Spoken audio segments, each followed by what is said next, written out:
with a little background first. Within the CNPS mission, it includes gardening.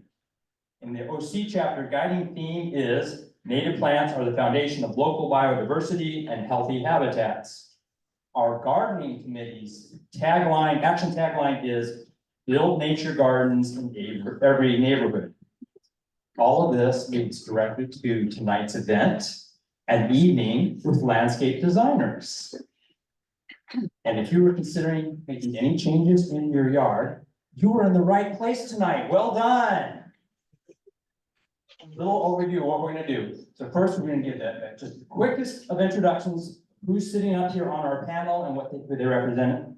And then we're gonna go look in the audience for just a moment, because I see some designers here in the audience, and you just need to know who's sitting next to you, that there's even more options out here. Then we'll come back to our panel, and each company will have 5 minutes to kind of discuss whatever they want, whether their approach or something they did. We give them 5 minutes, they might have something up on the screen we'll see. When we finish that, then we have a bunch of questions already, and we'll open up for discussion. That's the format. I think we're ready to get started. I'll let everyone introduce themselves. Let's start with the Urban Ecology Studio. Go ahead and, might want to use the mic, let's see. Hi, I'm Suzee with Urban Ecology Studio, and these are my two partners. This is Dana. Hi. Farah. Hi, how are you? Next call. Okay. Hi, my name is Colin and I am with LiveForever Landscape.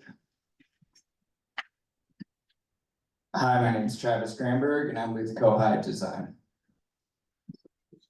Hello, everyone. My name is Randi Gunter and my company is Nature House. Now, within the audience, I know we have designers. Why don't you stand up and do the same thing? Stand up now, and then I'll point at you for who's Tom, Rama, at least? Who else do we have? Yeah. Okay, go ahead, announce who you are. I'm Eric O'Brien, and I'm with Farah, design group, and so. Hi, Tom, that's Rhonda, Nativo Landscape. Oscar Hidong with CNPS-OC Landscaping out of Orange. Hi, I'm Rama with Creation Landscape Design out of Orange County. So, there are fewer, yes.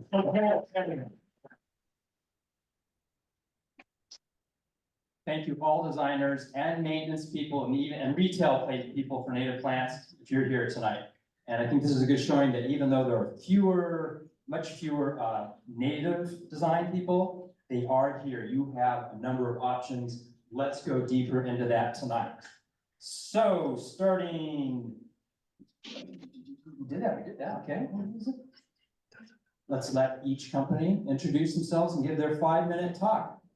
Should we start with Urban Ecology Studio? Okay.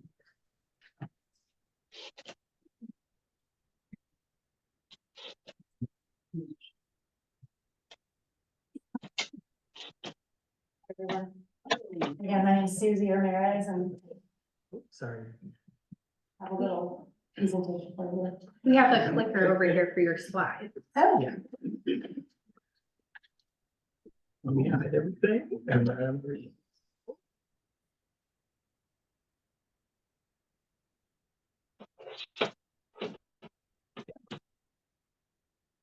right. I don't want to see the bookmarks. There's a whole panel on the way.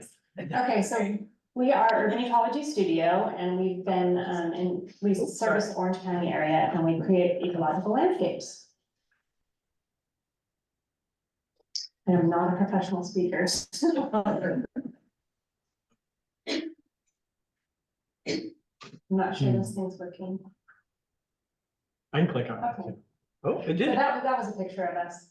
Oh. We're women of business, we're nature lovers and lifelong learners. We continue to take classes to keep learning about the subject of creating ecological landscapes, ecological restoration. And we, as I said before, we specialize in ecological landscapes. Oops, wrong direction. Okay, we believe that urban habitats can support biodiversity, conservation, and regeneration. I'm sure a lot of you have read this book by Gunter, Home from National Park. It's kind of our ideology to create as much natural landscaping in a suburban environment as possible. I won't go through the whole thing, 5 minutes. So as landscape designers, we look at the possibilities of every landscape. Every landscape is unique, every homeowner is unique, who lives there, the pets that live there, the surrounding natural areas, etc. So we want to see how a client wants to feel in that space. And we try to design towards how they want to use their space and how they want to feel in it. And we also try to visualize what it's gonna look like right when we plant it, but how it will look in 5 years or 10 years down the road. So we think about tree sizes and shrub sizes and how they're gonna grow.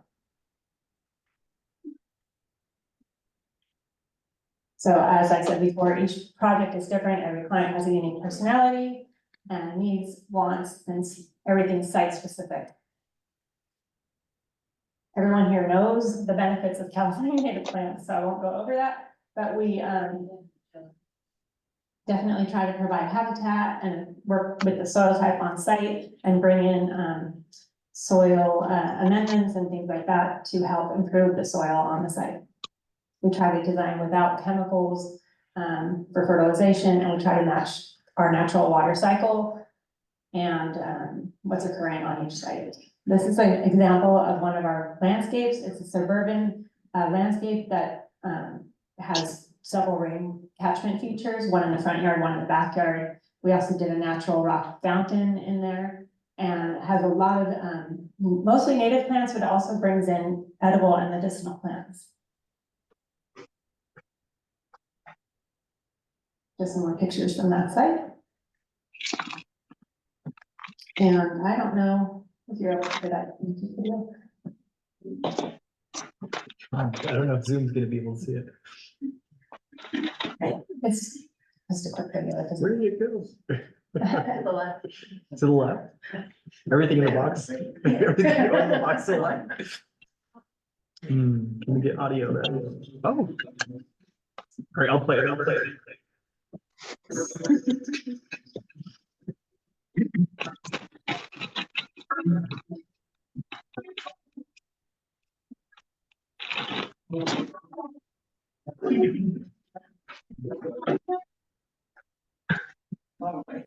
This is the space that it would traditionally have turf grass and shrub. We created.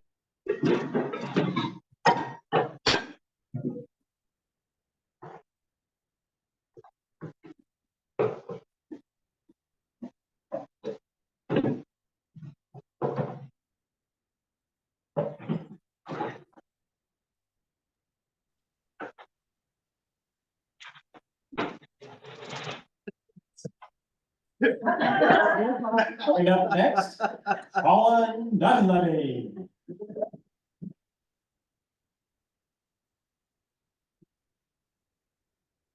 We're not on. Here we go. 1 second. Hello, all right. Hi, everybody. So my name is Colin Dunlevy, and I started LiveForever Landscape about 5 years ago. I've been planting native plants for over 10. Started at Tree of Life Nursery, where I gained a lot of knowledge with everybody there, and kind of transitioned into what you will see here through my slides. To start out, this is me. Sorry, 1 second. So There we go. this is kind of showing what speaks to California as far as what you see as drought tolerant garden designs. This is the neighboring side. This is a property that I did the planting design for when I first started with LiveForever Landscape about 5 or 6 years ago. And just to see the juxtaposition of this is a no care, no water, no life landscape, turf, cactus, very minimal effort needed to be put into this, maintenance and things like this. Native plant landscapes, on their hands, they do take care to develop and to get started. And they work better that way. My client here gets involved in his garden every day. He tells me it's one of his favorite things about his landscapes. He's always being introduced to new wildlife. We see tons of rare lizards here, bumblebees, birds, all sorts of wildlife. And to step into that a little further. It's a clicker. Okay, cool. This is into the courtyard of that property. That's how we started, predominantly 1 gallon plants, a few 5 gallons as well. This was about a year later, and then a couple years later. And this kind of shows too, which was really cool about this property, is that we were able to show what you could do in smaller spaces and even a higher end format, bringing in native plants into that area. We have, you know, everything from white sage, manzanita, mallows, different native grasses in this property. And what I want to highlight is, I'll try to get through this quickly. This is a more recent project.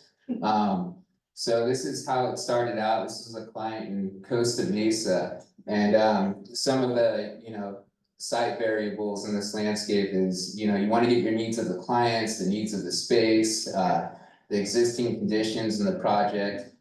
So developed a plan. I still do everything by hand on my designs, but I think makes it kind of a little bit more intimate with people, because I can't just email them all the time. I have to show up and talk to them, and I also learn more about the site. This is right after the installation. You can see everything is started small. We have a native meadow over there, and everything was planted in pretty much plugs. 1 gallons, a few of the larger trees like holly leaf cherry and toyons and things like that. We used a little bit larger sizes, about 5 gallons. And we did incorporate some fruit trees too, 3 citrus as well, mounded up. This shows you about 3 months later on the property. This is about 6 months later. And also what's really important with especially native plant landscapes make work a lot easier on you is to collect rainwater. So we did a huge dry riverbed on this property to do that. And then this is a year and 3 months after this. These photos were taken probably about a month ago. You have to be careful with certain plants. Like a lot of native plants like to move freely and spread, so you have to keep that in mind with your planting design. But you know, we have a plant for every situation in California that you can find, depending on your needs and requirements. This continues on. So the meadow is basically Festuca californica, clustered field sedge works great. Have some hummingbird sage in there, and yarrow as well. And the clustered field sedge and yarrow, they do like to spread a lot too, but you know, I use them in places where we can keep them in check in this property. The trees on the side of this is holly leaf cherry, toyon, and Torrey pine. They're still young, but they're starting to take on a lot of growth from the initial install. This also with this property too, there was 2 huge trees on site that created foundation issues. So those were cut down and reused in the play space for my client's children.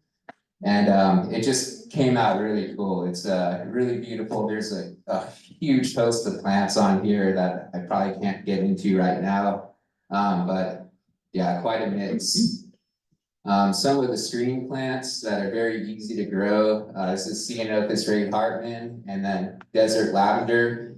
You know, in certain spaces, they do require pruning. You have to actually get involved with your landscape. And with my clients, typically what I do is after install, I see the project through until they're comfortable enough to either take it on their own or, you know, and they still call me out if they need to. But yeah, there's certain aspects that you have to get comfortable with, and you should definitely engage with your landscape. And just those 2 plants, the CNPS-OC and desert lavender, you can see the wildlife. CNPS-OC is great early on for bumblebees, butterflies, different bird species as well. And don't worry about it with native plants, you're gonna bring in habitat just by using native plants. Focus on your foundation plants to start. And then develop from there, bring in your different host plants once you have a healthy landscape laid out. And then, of course, engagement. This is the most important part of the landscape. If you are gonna engage with your landscape, it's not gonna thrive. Get comfortable with it. It doesn't matter your knowledge of the landscape. Get comfortable with it, get comfortable with pruning and participating with it, get comfortable with playing in your landscape. It brings a lot of joy. And that is it. Thank you.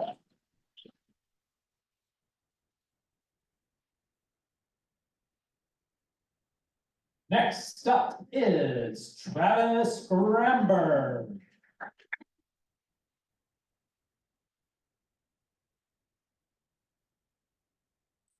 All right. My name is Travis Gramberg. I am an artist and a landscape architect and owner of Koehid Landscape Design. I was lucky enough to be on the home tour, so I was going to talk about my project here, and first and foremost, thank everyone that put an effort on that and organized it, because it was an amazing event. I think we had an amazing turnout, and really, I ended up leaving my own garden knowing more about it than when I came that morning to my own house, right? So it was an amazing experience, and thank you everyone that showed up and educated me on parts of the plants that I was using that I didn't even know about. So this was my garden, so it really is a good showcase of what we do at Koehid, which is we always start every project with a artistic backbone and then an ecology backbone as well. And we take that into our big and small projects, whether that be a courtyard space in a spa, or if we're doing a golf course renovation along the fairways, we'll try and bring that into the project and always try and string as many native plants as possible into that project. And you know, your project's only as strong as your client. I was talking with some people earlier, and native plants aren't always the ones that are picked first by them. And so for me, I'm the client, well, my wife actually, but I was a big proponent of putting in low impact design techniques and also 100% California native plants. So what we did was, I really wanted to manage all water on site as well. So to start with that, I demoed the driveway, which you can't see here featured, except for you can now see it in pieces in the form of urbanite. So we attacked the driveway first, broke that up, and then used it as all of the step paths for the pathway. And that kind of led to the rain garden that was also going to be the main important feature of capturing all the water on site, storing it on site so that it could be used throughout the garden. So all of the water in the whole property is that falls is funneled to this front yard corner. I wanted it there just as like a little bit demonstration garden for the neighborhood as well, but all water is routed there. And then I collected some boulders that were running along the property, put a retaining wall, or I would call it like a dam wall that would represent this line here. And then on the other side of the rain garden, I built a hugelkultur, which I actually learned from Tree of Life Nursery's webinar, so thank you for doing that during COVID. Was inspired there, and you know, if you're gonna make a native garden that has 100% California natives in Orange County, you're probably going to run into some non-natives. So I removed a fair amount of existing plant material, and I didn't want it to go to waste. So I, you know, removed them, organized them into 18-inch sections, and then built the hugelkultur, which falls along this back end of the rain garden. And it's really become my favorite part of my garden. It is constantly blooming and it's teeming with life, and in a rain event, it holds about 18 inches of water, and, you know, my kids and my dogs have all jumped in there, and it's a fun feature, and now it's littered with wildflowers, so it just continues to keep giving, and I kind of call that the kaleidoscope of my garden, because it's just constantly changing. And from an artistic standpoint, I also wanted to play with the paving that was running above it, just to signify that this is really a focal feature and focal moment of this native garden. I could go on and on about this garden, but to keep in time, I just really want to say, like, this is my laboratory, and this is how I'm really learning how to work with natives and grow my understanding of them, so that I could then use them on bigger projects. It's really the thinking of think big, start small. So thank you.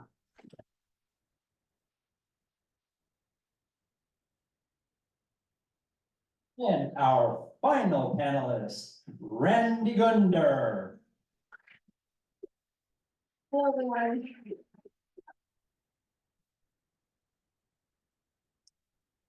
So I'm taking a little bit of a different approach. Instead of bringing a lot of really nice, beautiful photos of our landscapes, I decided I would include a video for my trail run today, so you guys have something beautiful to look at and just remind you of California's wild beauty. And if you want to see all the photos, our website has that, and so lots of different projects on there with great photos.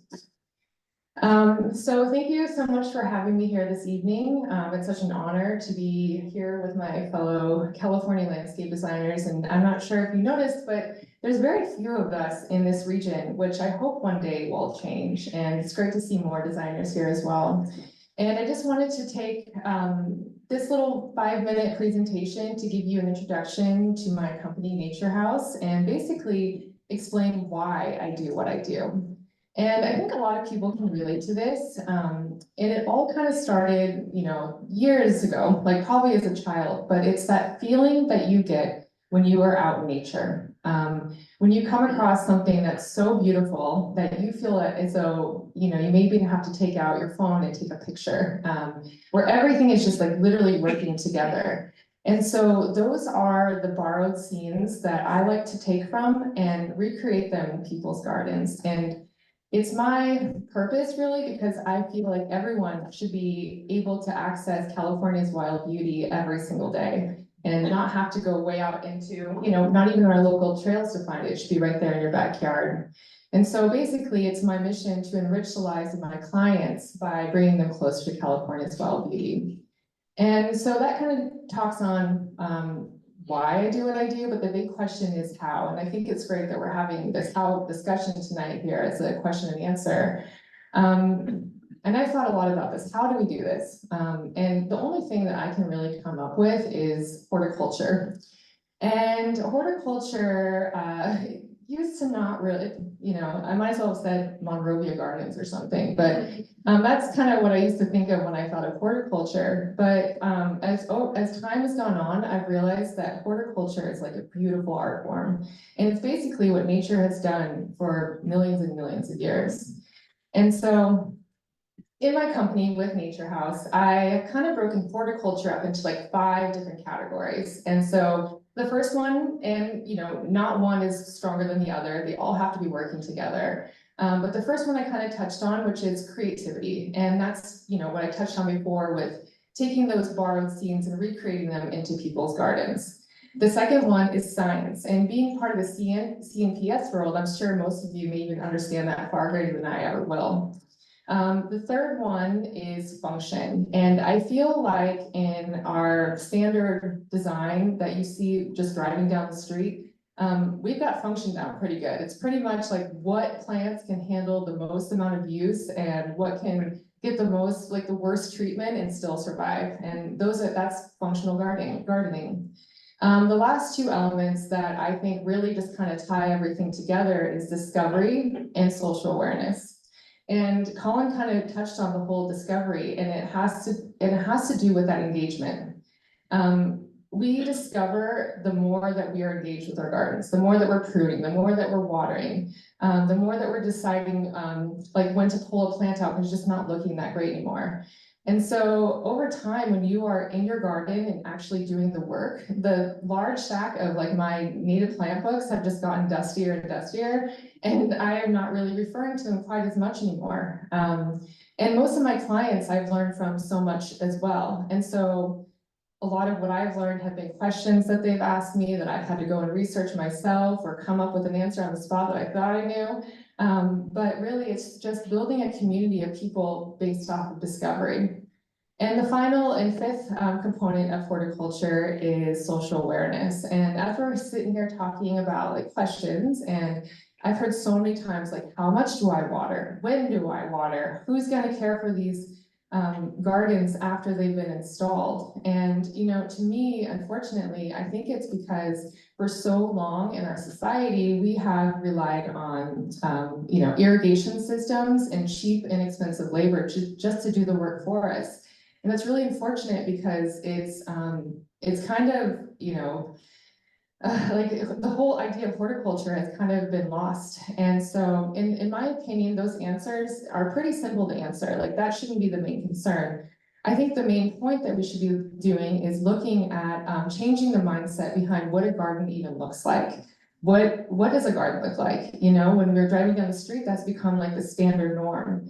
And so, like all the other designers here, it's kind of our mission to create really beautiful gardens that make people want to have those as well. And so when all five of those components are kind of working together, it really does make a really amazing looking garden. And so I guess once this mind shift kind of happens, it opens the door for more demand, which is more skilled labor, more economic you know, opportunities within this industry. And so basically within Nature House, it's our goal to set that standard on what a garden looks like and pretty much get back to the way California is intended to look, and really like why we are here in the first place, why so many people are drawn to this beautiful place. Thank you.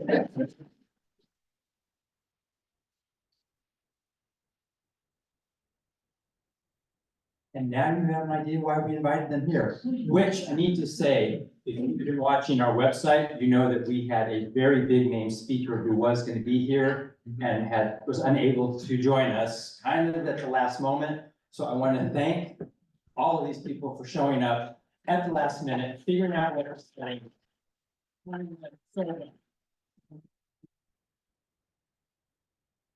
Yeah, we'll start with a relatively easy question before we go to the harder ones with them. What we're gonna start with, and anyone can start with an answer here. Can you name a couple native plants that you use in many designs because they are sure things, or so nature beneficial, or so client pleasing? Anyone can start with an answer. There you go, yeah.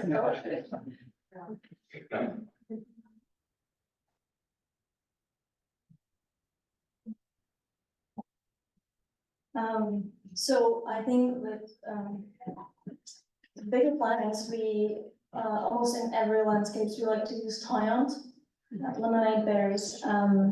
They're kind of in many cases bulletproof. In like half shade, we love to use Gambelia.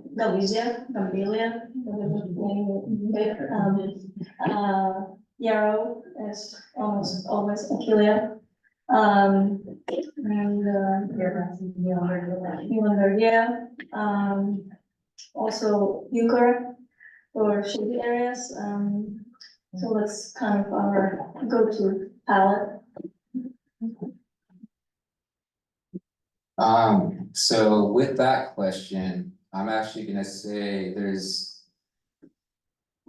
many native plants are just very easy to grow. It's just you have to manipulate the space. I mean, you know, even manzanitas are very easy to grow if they're built up on mounds and done properly. Sages and buckwheats. What you have to be really mindful of is many native plants they serve a certain purpose, and some like to move very quickly and spread, like Cilia californica, coastal golden bush, certain other plants, coyote brush. I've seen those used in small residential landscapes and just go crazy and take over. So you have to be mindful of those plants as well, and the space that you're using them in, and certain aspects of that, and also be mindful of the care practices that they can tolerate. Against certain beliefs, a lot of native plants can tolerate pruning very well, and you can sculpt them and shape them, and they actually, even with certain plants like mallows, they're a lot healthier because of that. You know, something like Indian mallow could burn out over 3 to 5 years, but with correct pruning practices, you can keep it lasting a lot longer. They're healthier and happier for it. So those are things that you have to keep in mind with design elements with native plants.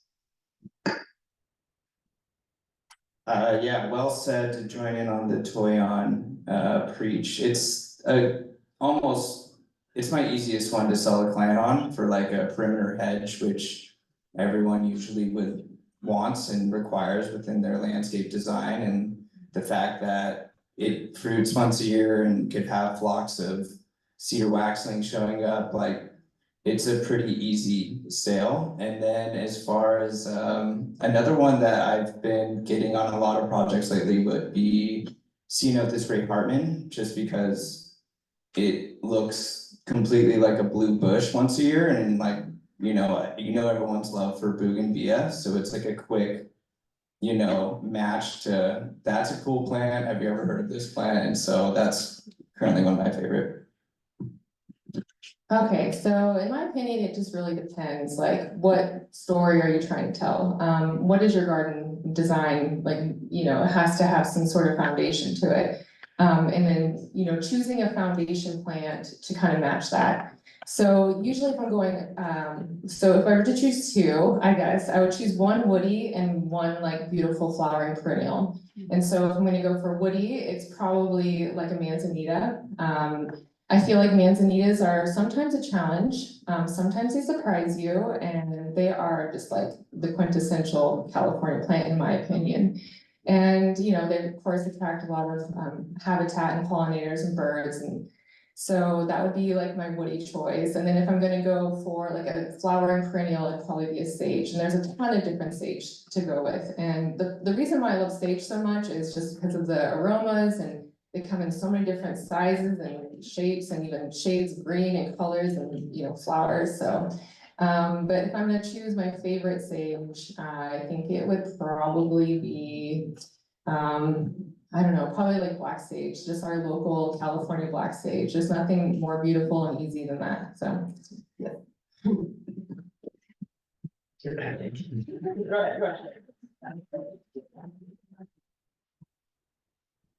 This will be the one question that I open up to, if there's any designers in the audience who have a plan or two that they want to say, give the news to the rest of us, or what's a good idea, go ahead and raise your hand, otherwise we'll move on to the next subject. Tom? I put buckwheat in every garden. And many of you that might sound familiar, remember that a few years ago, we had a campaign, buckwheat in every garden, and we did great thousands. There's a reason for that, it's a great plan. Okay, anyone else, a quickie? Yeah, Aquilia, for sure. Yarrow. Kelly, oh yeah, yes, okay. Yes, and backing each other up, okay, that works. There's another plant that I think that's very beautiful, and it's the Randi folium. It's gorgeous shade plant. So. Very useful. Okay, real quick, one or two more, and then we're gonna move on to the next question. If slow growing, but yeah, foundational, very good choice. Polyleaf cherry, she said. Yeah, Russell Terrifolia and the lemonade berry. We have one at the nursery, Tree Life Nursery. We have it as a demonstration how you can use it in some people like very structured areas, and mason walls and things like that. That side got a little fumbly, I don't know what happened, and they were full grown, and we chopped them right down to the ground, and they're growing right back up. So it's a, you know, it is a big plant on its own, but it can be very well contained. And it also can handle a lot of fruiting back. You can keep it at 2 feet if you want. Just in case you didn't hear it, lemonade berry, very prunable. Excellent choice. Okay, good. One more, last one. Mule fat.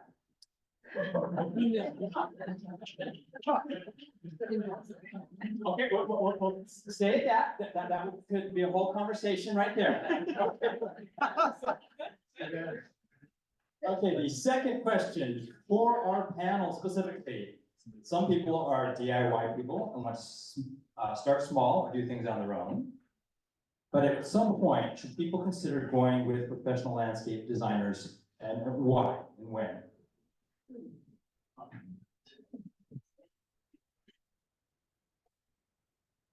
What's that? I think that that should be the number one thing, they should always. A good, start on your project, it makes sense to go with the designer. Anybody else? I do agree with that in some respects as well, and especially depending on the scope of the project.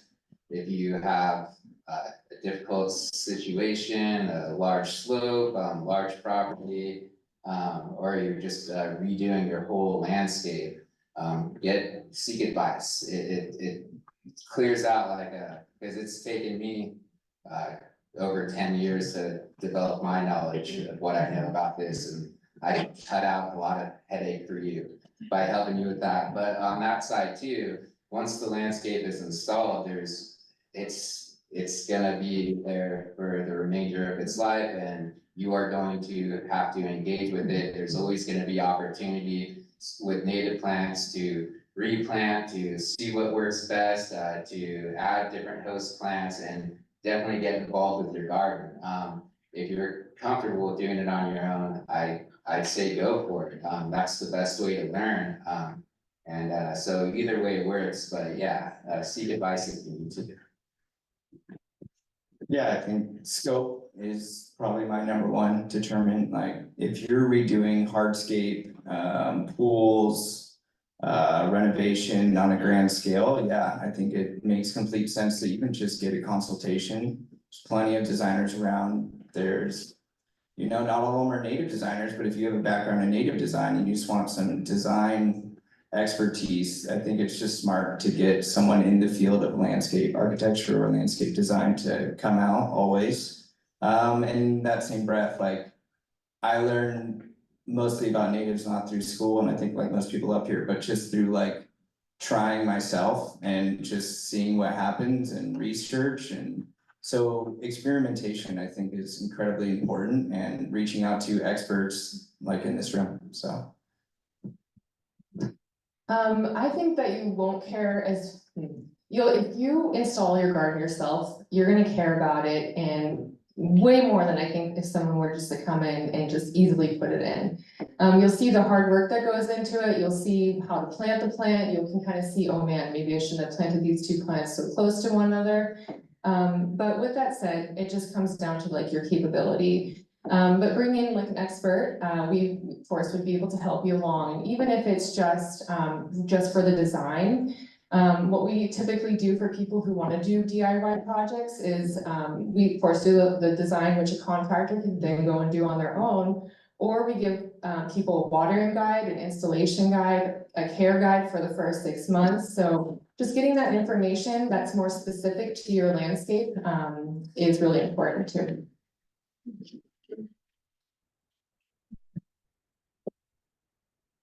Okay, now to your question. And as we go forward, pretty soon I'll have a specific question for each of you. But this will be one of the panel discussions, and any panel discussion you can all answer, or if you want to pass on it, that's fine too, because there's plenty more questions. Okay, the next panel discussion. What challenges do you face when promoting the use of native plants in landscaping, and how do you overcome these challenges?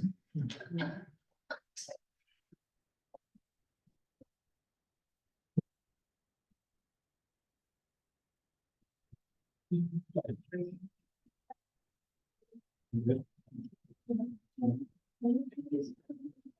this one? Is it good? Yeah. All right. Yeah, the challenges, it's challenging. I think, if you're in the field of, native landscape design in Orange County, I think you come across challenges with your clients, at least I do.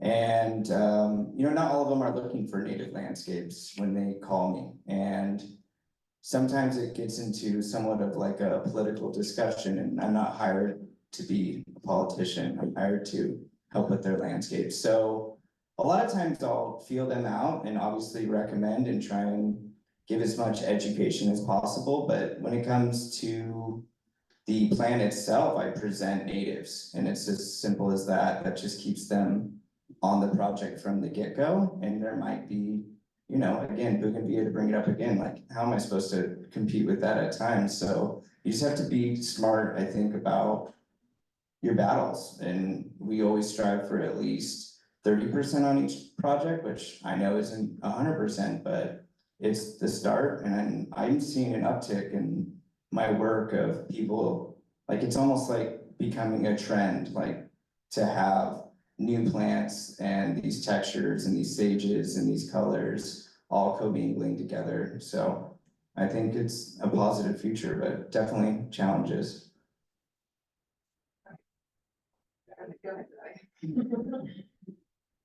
So with the challenges of native plant landscapes, on my end, I started out in landscaping because of native plants, and I wanted to see that and show people that can be used and applied to any situation. So I've never had to forfeit that. If a client wants a native plant landscape, I'll do it and I'll see it through. If they don't, I tell them they hire somebody else. There's plenty of people that do non-native plants.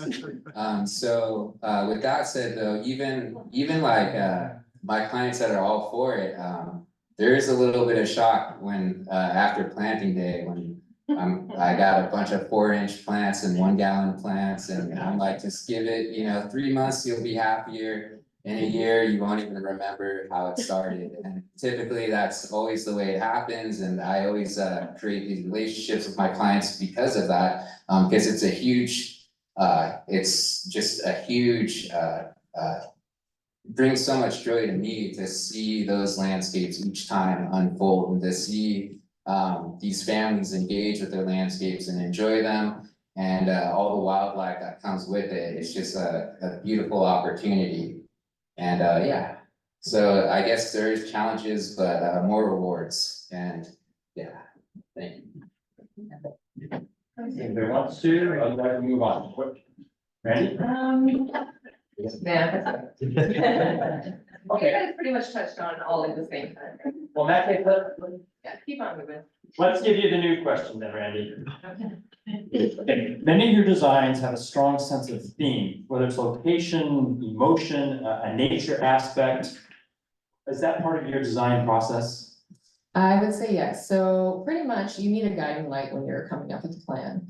And over time, I've kind of realized that you don't really know where you're going unless you have a story. Like, what is the theme of your garden? What are you trying to convey? When you go out into your garden, how do you want to feel? Like, what do you want to, what inspires you? So typically, when meeting with clients, I like to know, first of all, how do you want to use this space? Also, the location plays a big part of this. So, coming up with all those little factors starts to build this little story. What plant community relates to this story? So then choosing, plant communities after your story is told.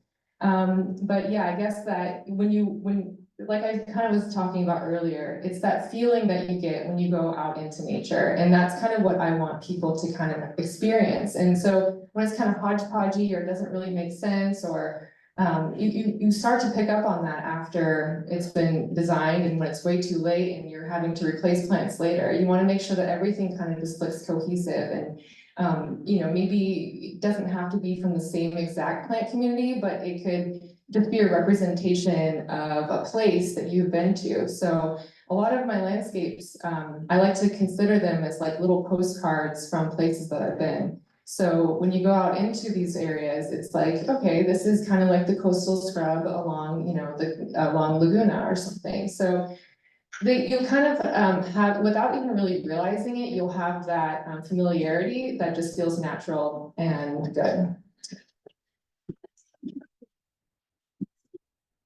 Next directed question, we'll just go down the line, Travis.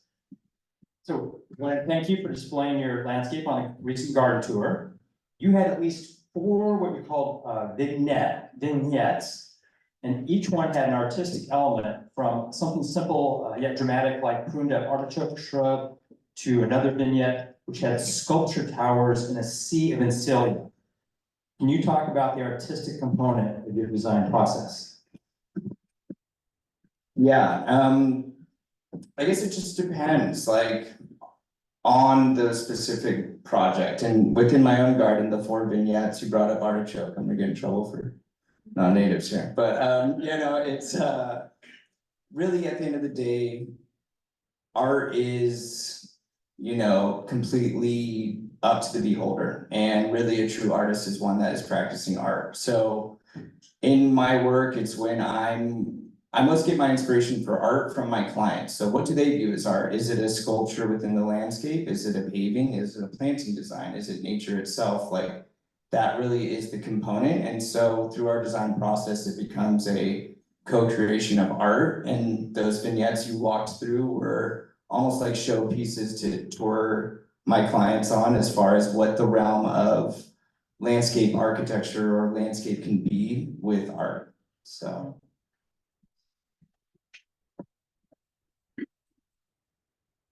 Colin, your question. Your intro paragraph on our website for this event mentions native and edible gardens. What are a couple of strategies you use to make a successful combination of the two?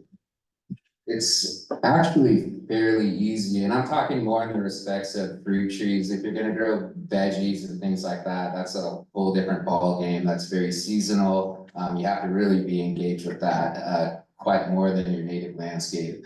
But fruit trees work really well with native plants, especially because the native plants will bring in beneficial insects that will, as the landscape develops, they basically keeps everything at bay, keeps everything in check to where you don't have to use pesticides. You know, occasionally in the beginning, you'll have to use, you can use things like neem oil, or you might need to control Argentine ants, certain things like that. But over time, everything starts to be very cohesive. But yeah, with the fruit trees, I mean, pomegranates, stone crops, citrus, even avocado trees. There's property in San Clemente, that commercial property, and we had avocado trees there, and manzanitas side by side with native plants, and the avocados are going to be watered consistently, but it almost works as a seep. It's still, you know, outside of the drip line, we have the native plants, and everything worked really well together. But it's about placement, location, what space you have to work. But especially when we're getting into this point of, you know, supposed food scarcity coming up, it's always a good idea to incorporate your own food, and you have control of it, you know where it's coming from, and it's the healthiest way to eat as well. So yeah, include edible fruit trees and things like that where you can in your landscape. Thank you, Colin, because that kind of leads into the last one. So Suzee, Dana, and Farah, when describing the Urban Ecology Studio, the topic of sustainability comes up quite often. What are some of the ways you bring sustainability into designs? We always try to build the soil on the site to make a healthy environment for the plants. We also always include some sort of rain harvesting feature, whether that's a dry creek, a rain garden, or other berms, things like that. And then just native plants are also a good sustainability feature as well. We also try to source our products from as locally as possible. So we try not bring in stones from other countries or things like that. And we try to find local rocks, even oftentimes there's rocks on site and we try to reuse them. Or like,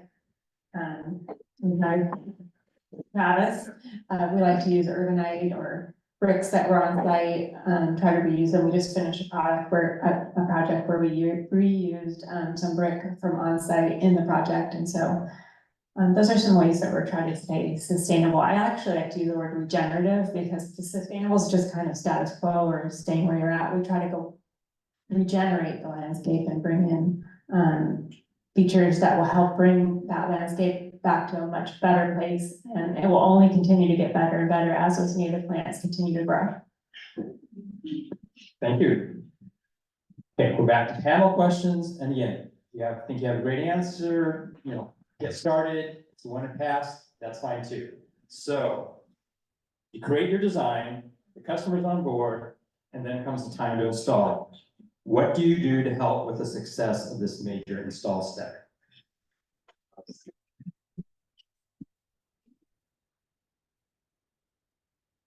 I remain available to every landscape I install to guide my clients through that first year to sometimes 3. It's really important to kind of remove the fear aspect of what you can do in the landscape, and also letting them know, like, if you lose a plant, don't worry about it. It happens, and it's going to create an opportunity to use something different.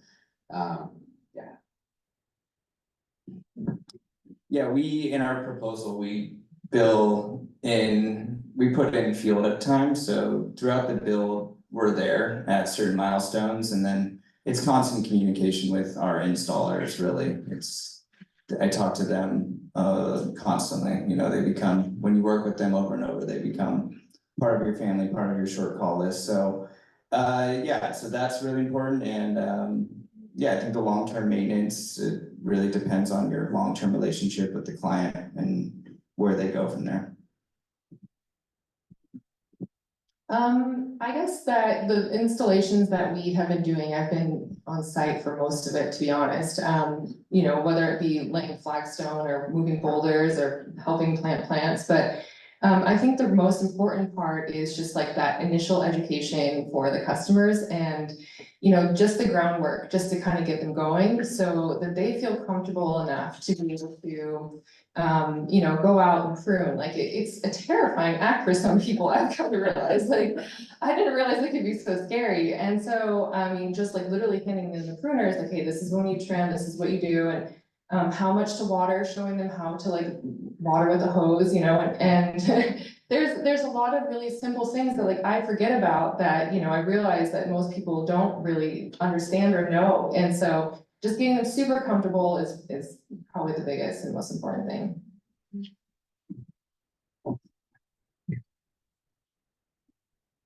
We also build in some maintenance in our projects, like we will go back after every month, or at least the first 3 months, to make sure that they're thriving. Replace plants if they are. And we also oftentimes suggest that we can train the gardeners, but that almost never happens.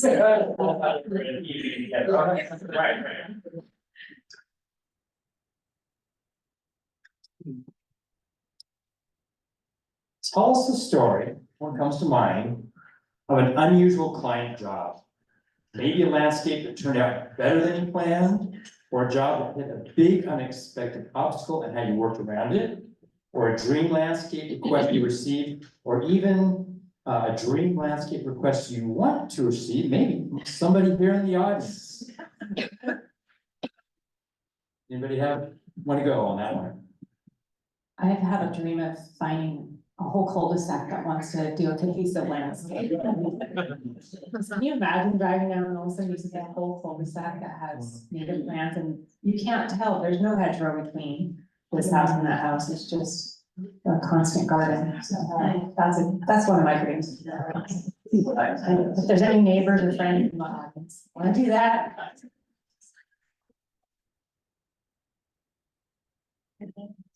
So one of my more kind of selfish dreams in the beginning was to do a Japanese themed landscape with California native plants, and then finally now that opportunity has arisen, Tony is out here. My client, we're building it right now in his backyard, and I'm really looking forward to see it come through.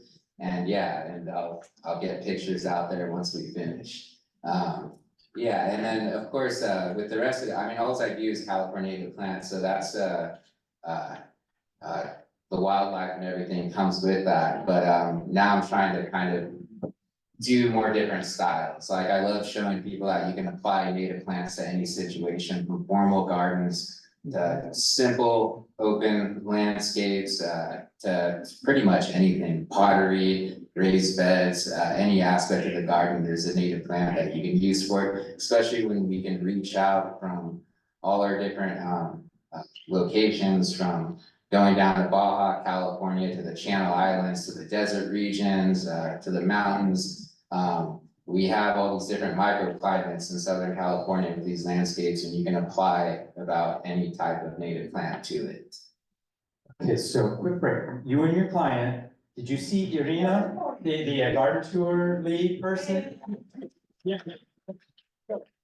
Whether it's next year or the year afterwards, we'd all love to come to that garden, okay? Travis, back to you. You know, I think the dream is, I think, slowly happening. Like I'm getting more requests for native gardens, which is nice to not be the first one to say it in the conversation. And really, like, the thing I'm most excited about we're doing work-wise would be, we're doing a lot of turf replacement on a large scale, acres at a time, and we just did a butterfly garden that was like 75,000 square feet, and so we used almost all natives in that. And so I think that's really the fun part that is happening right now, is that using natives on large scale, which is really, for me, the biggest goal, the biggest way to make a difference in what I would like to make a difference in.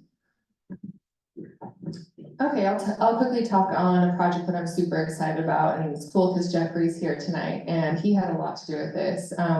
In his community is HOA, all, you know, big park projects, and him and another woman named Eileen really headed this whole project to turn this huge section of their park into an all California native landscape project. And so we brought it to the HOA.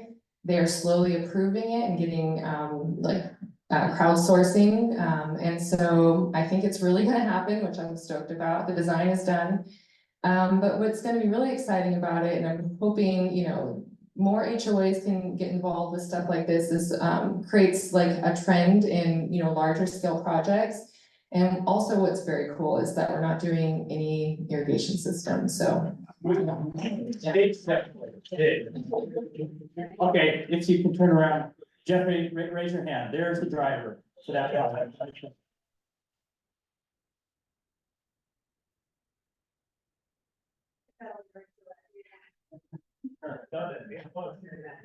One more question, I think, from me, and then we might turn it to just for a 2-3 minutes question from the audience. Well, actually, it's not from me, but this one was a gathered question. What advice should you give to someone aspiring to become a landscape architect specializing in native plants? Thank you, Travis, for the question. Lynn, I think that would be me.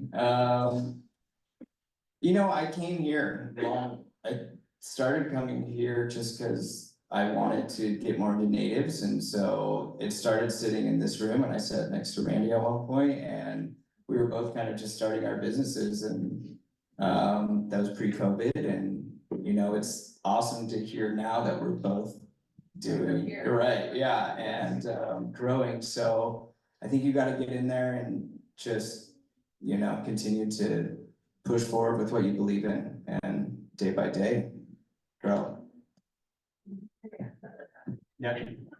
I guess, like, I'm always a proponent for anybody just to start. I of course, I went to college, I went for horticulture and, or actually environmental plant science, but most of what I've learned is just by doing it and just making it up as I go along, because there really isn't one true recipe. All of us have our own style, and there's no right or wrong way to do it. And everyone can bring their own perspective on things, which makes more even unique gardens, you know? So if the goal is for us to have more of these, I think more people just need to be involved in general. And school is great, you know, but it's not really, I don't think, what is needed in order to be a designer, in my opinion.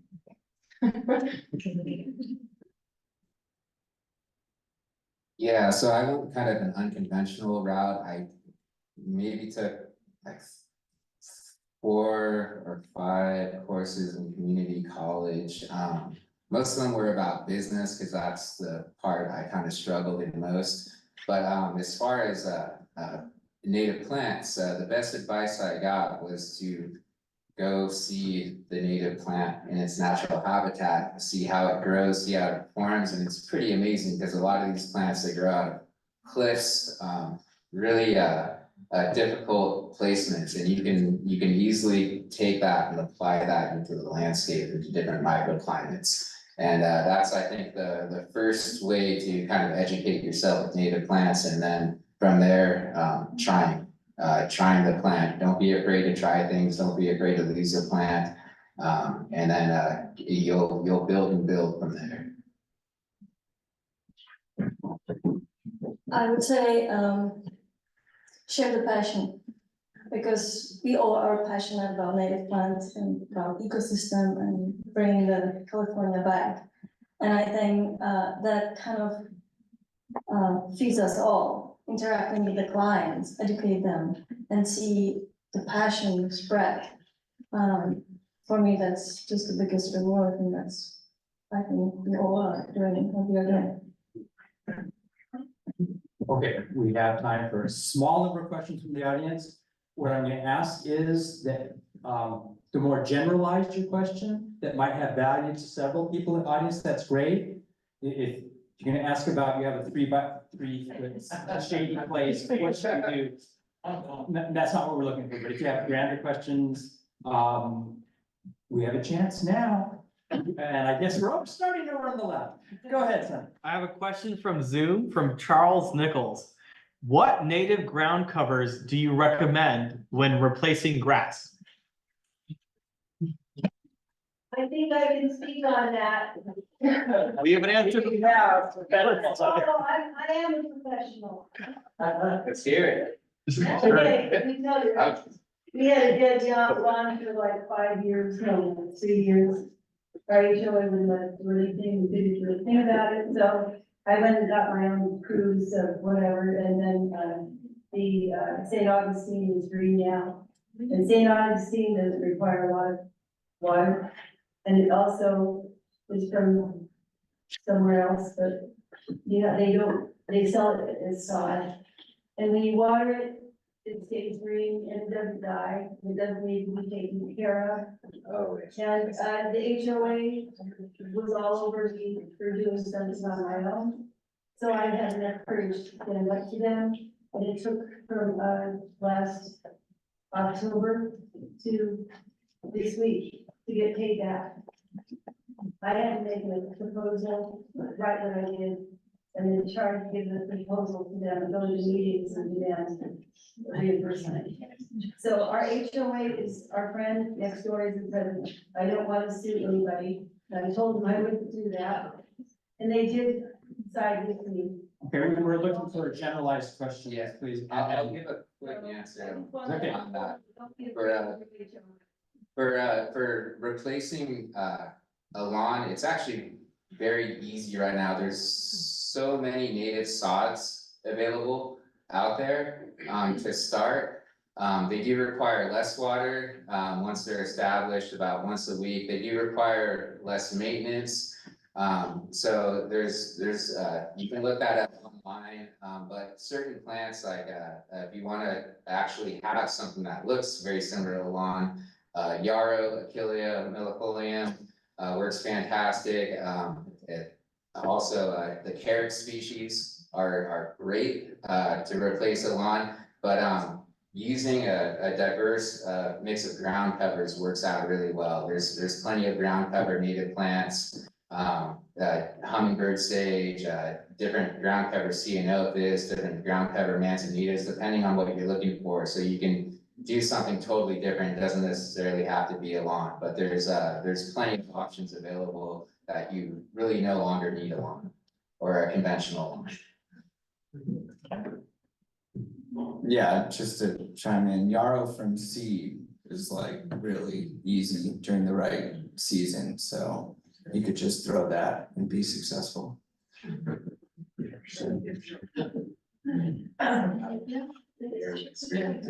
Dave, go ahead. I think about 20 years ago, along past, your HOA cannot stop you from having drought tolerant native plants. It's against the law for them to do that to you.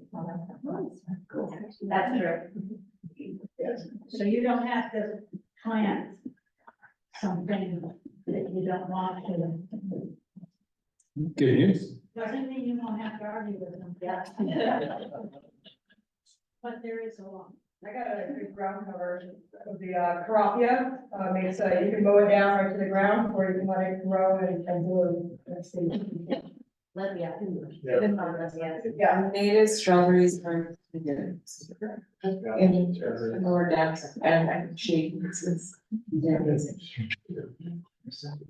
Okay, we have maybe one more. Oh, yes, go ahead. You guys have any favorite plants for pots? Specifically thinking about there's people who can't have a full ground garden. Just make sure everyone can hear favorite plants for pots, which is actually a question we get a lot at booths where we are. So very good, yes. So this goes back to seeing where plants grow, but one of the easiest is our LiveForever's Dudleys. They work fantastic in pots, but I've tried everything from manzanita, which I've had good success with. It just depends on the size of the pot and the location you're planting. But yeah, deeper pots work better for certain plants, but yeah, you can't go wrong with gosh, now I'm totally running a blank on all the plants I've used in fire. I'll come back to that. I bought, I think, a euphorbia, a native euphorbia from Tree of Life. Mesra, sure, that one is easy, it's so easy, yeah. Actually, I have that in a pot in my backyard. That's an excellent choice. This I've had really good success with, and also the type of pot, like you were saying, Colin. Patty Reyes is here tonight, and she's always suggested like terracotta pots, and because they breathe much easier than just your typical ceramic pots. So that's a great suggestion if you're looking into pots, but diversity is really cool. So like when you have like something that, there's the filler, this filler and the something, I don't know how it goes, but you can mix it up and try new things. And there's also yerba buena that can like spill over the edges and it smells really good. It's green and you have to trim it back because it'll get really long and leggy. I like to use vines in pots quite a bit. And then, buckwheats have also been successful for me as well. I'm gonna have one more thing to pottery. Make sure you water your plants in pottery. Yeah. You gotta water consistently. It removes the whole drought tolerant aspect when it's in a pot, really. You can still have habitat, it's still beautiful, and it's still less water. I mean, sometimes you can get away with once a week. Until it becomes established, but yeah, be mindful to water your plants in pottery.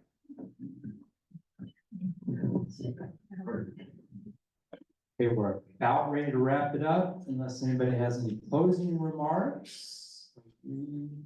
Good. Final question, no. Then I want you all to thank Suzee, Dana, and Farah from the Urban Ecology Studio, Colin and Dunlevy from LiveForever Landscape, Travis Gramberg and Koehid and Randi.